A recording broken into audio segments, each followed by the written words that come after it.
नमस्कार दोस्तों, आपके अपने YouTube channel AL big study पर स्वागत है। दोस्तों, इस वीडियो में हम यूपी पुलिस परीक्षा री एग्ज़ाम के लिए हिंदी का प्रैक्टिस सेट देखेंगे। तो दोस्तों देखते हैं पहले प्रश्न को। पहला प्रश्न है, हिंदी में मूलतः वर्णों की संख्या कितनी है? तो हिंदी वर्णमाला में हमें वर्ण बताने हैं। हिंदी वर्णमाला में टोटल जो वर्ण होते हैं वो 52 होते हैं। हिंदी वर्णमाला में कितने वर्ण होते हैं दोस्तों? 52 वर्ण होते हैं। तो इसका राइट आंसर जो हो जाएगा वो बी हो जाएगा। देखते हैं 52 किस प्रकार से होते हैं। तो दोस्तों अगर हम यहाँ पर देखें तो 11 तो क्या होते हैं? 11 तो आपके स्वर होते हैं। 11 तो आपके क्या होते हैं? स्वर होते हैं।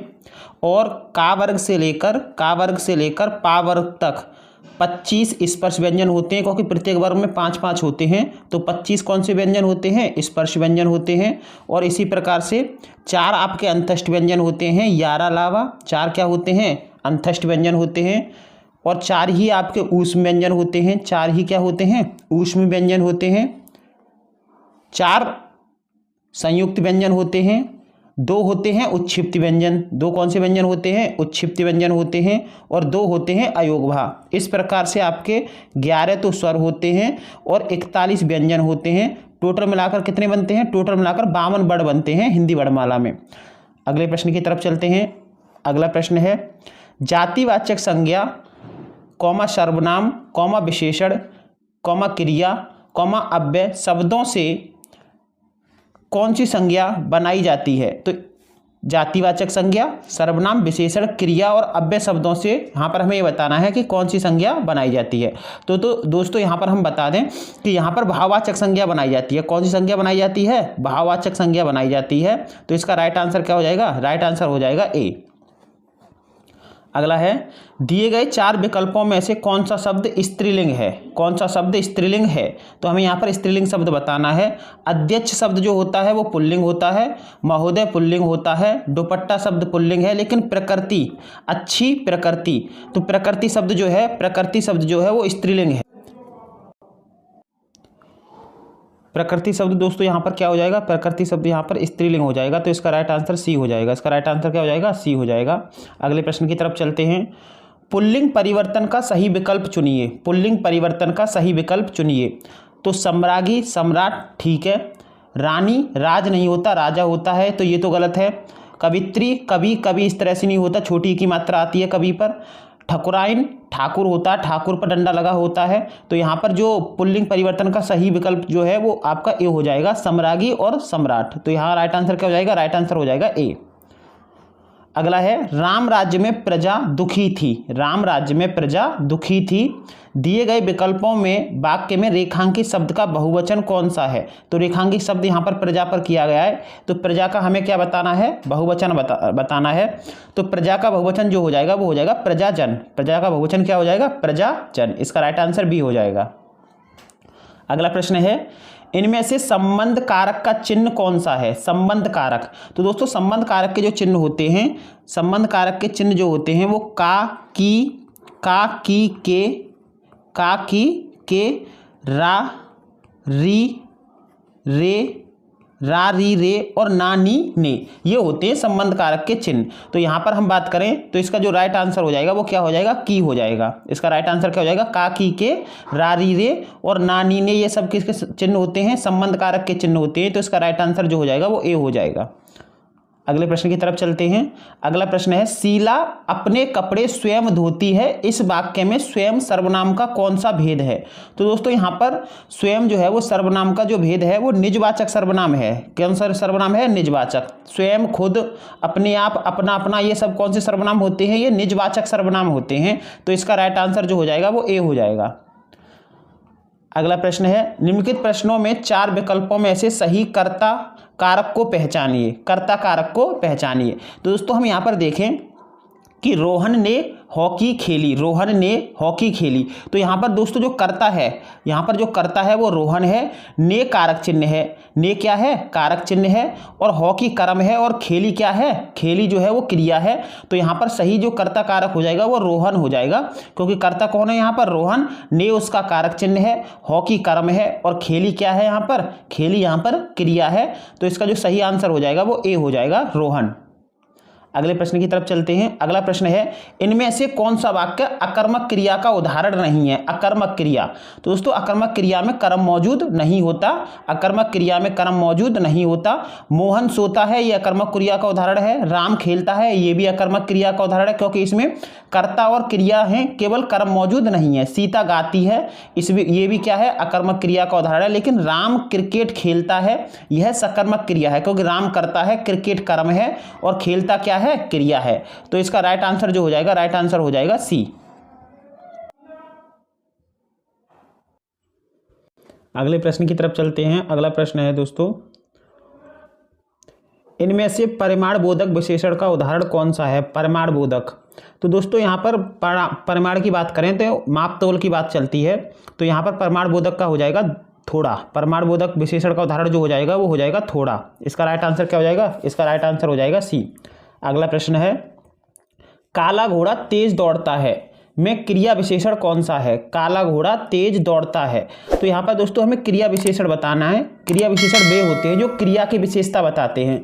तो दोस्तों यहाँ पर हम अगर क्रिया देखें तो दौड़ता क्या है? क्रिया हो गई, लेकिन क्रिया की विशेषता बताने वाला शब्द जो है वो तेज है। कैसे दौड़ता है? तेज दौड़ता है। तो यहाँ पर तेज शब्द जो हो जाएगा वो क्रिया की विशेषता बता रहा है, क्योंकि दौड़ता क्रिया है और क्रिया कैसी हो रही है? तेज दौड़ता है, तो तेज क्या हो जाएगा? यहाँ पर क्रिया विशेषण हो जाएगा। तो इसका राइट आंसर क्या हो जाएगा? राइट आंसर हो जाएगा सी, तेज।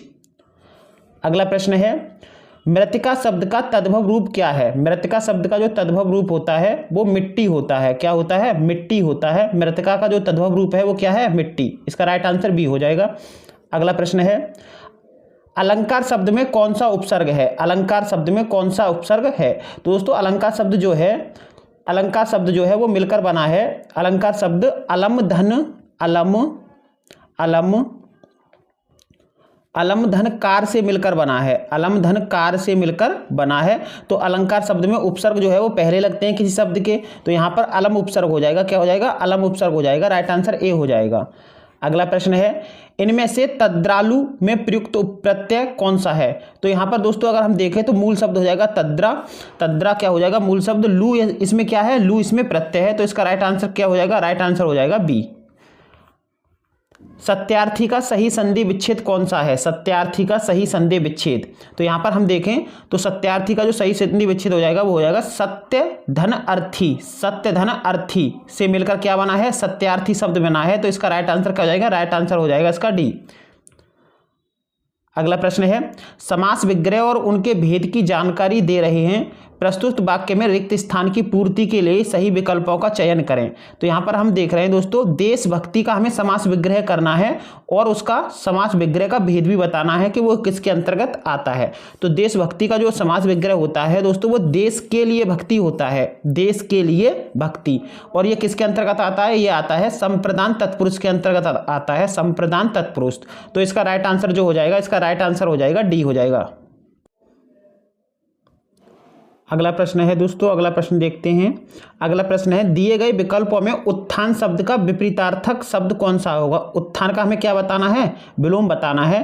तो दोस्तों उत्थान का जो विलोम हो जाएगा वो पतन हो जाएगा। उत्थान का विलोम क्या होता है? पतन होता है। तो इसका राइट आंसर क्या हो जाएगा? डी हो जाएगा। अगला प्रश्न है, भवन का अग्र हिस्सा अति भव्य है। भवन का अग्र हिस्सा अति भव्य है, रेखांकित शब्द का विलोम शब्द चुनिए। तो यहाँ पर रेखांकित शब्द जो है वो अग्र है। अग्र का हमें क्या बताना है? विलोम बताना है। तो अग्र का मतलब होता है आगे का हिस्सा, और इसका विलोम जो हो जाएगा वो पश्चिम हो जाएगा। क्या हो जाएगा? पीछे का हिस्सा। इसका राइट आंसर क्या हो जाएगा? राइट आंसर बी हो जाएगा। अगला प्रश्न है, इनमें से अरविंद शब्द का पर्यायवाची कौन सा है? तो दोस्तों अरविंद जो है वो पर्यायवाची होता है, वो कमल का क्या होता है? कमल का पर्यायवाची होता है अरविंद। तो इसका राइट आंसर सी हो जाएगा, कमल। अनुडा शब्द का पर्यायवाची शब्द क्या है? अनुडा जो कहते हैं दोस्तों, जो अविवाहित स्त्री होती है उसे अनुडा कहते हैं, या उसको कुमारी भी कह देते हैं। तो इसका राइट आंसर क्या हो जाएगा? राइट आंसर हो जाएगा अनुडा शब्द का पर्यायवाची जो हो जाएगा वो क्या हो जाएगा? कुमारी हो जाएगा। पाप करने के बाद स्वयं दंड पाना, इस वाक्यांश के लिए प्रयुक्त शब्द लिखिए। तो यहाँ पर हम कहें कि पाप करने के बाद स्वयं दंड पाना, इसके लिए एक शब्द में बात करें तो वो प्रायश्चित होता है। क्या होता है? प्रायश्चित होता है।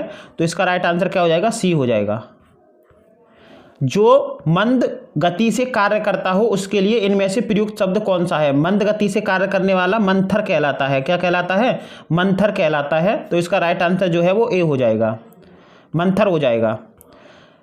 इस चित्र को छूना मना है, इस चित्र को छूना मना है, यह किस प्रकार का वाक्य है। तो दोस्तों यहाँ पर निषेध की बात चल रही है, नकारात्मक बात चल रही है, तो निषेधात्मक वाक्य हो जाएगा, यह निषेधवाचक वाक्य हो जाएगा। किसी चीज का मना करना ही क्या कहलाता है, निषेधवाचक के अंतर्गत आता है। तो यहाँ पर राइट आंसर क्या हो जाएगा, बी हो जाएगा।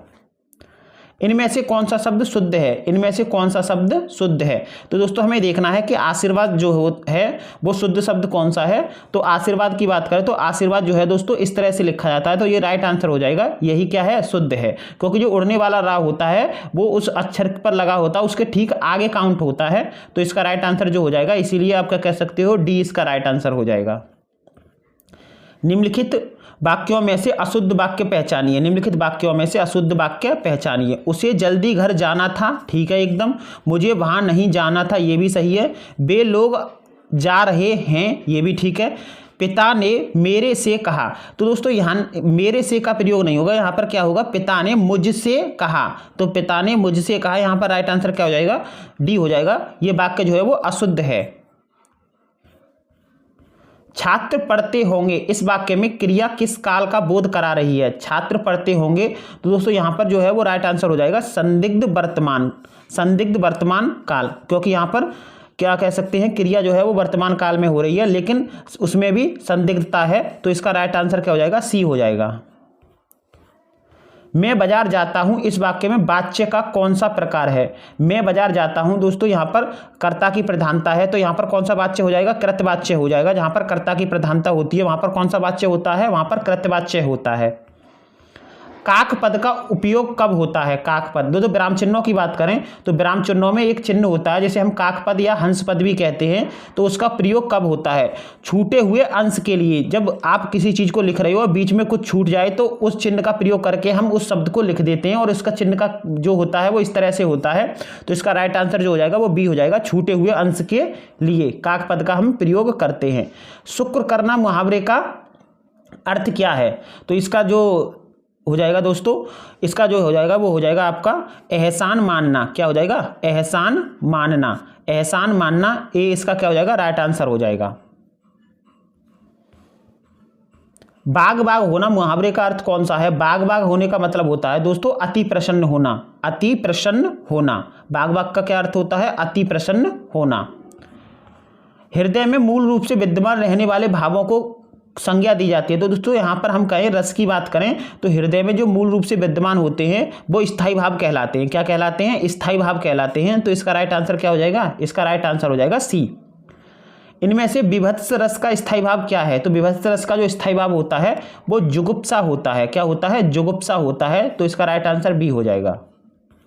एक छंद में कितने चरण होते हैं, तो दोस्तों हम यहाँ पर बात करें एक छंद में मूलतः 4 ही चरण होते हैं। मूलतः कितने चरण होते हैं, 4 चरण होते हैं। तो इसका राइट आंसर ए हो जाएगा। कितना हो जाएगा, 4। चारू चंद की चंचल किरणें खेल रही जल थल में, दोहे में चा और ला की आवृत्ति हुई है, ये कौन सा अलंकार दर्शाता है।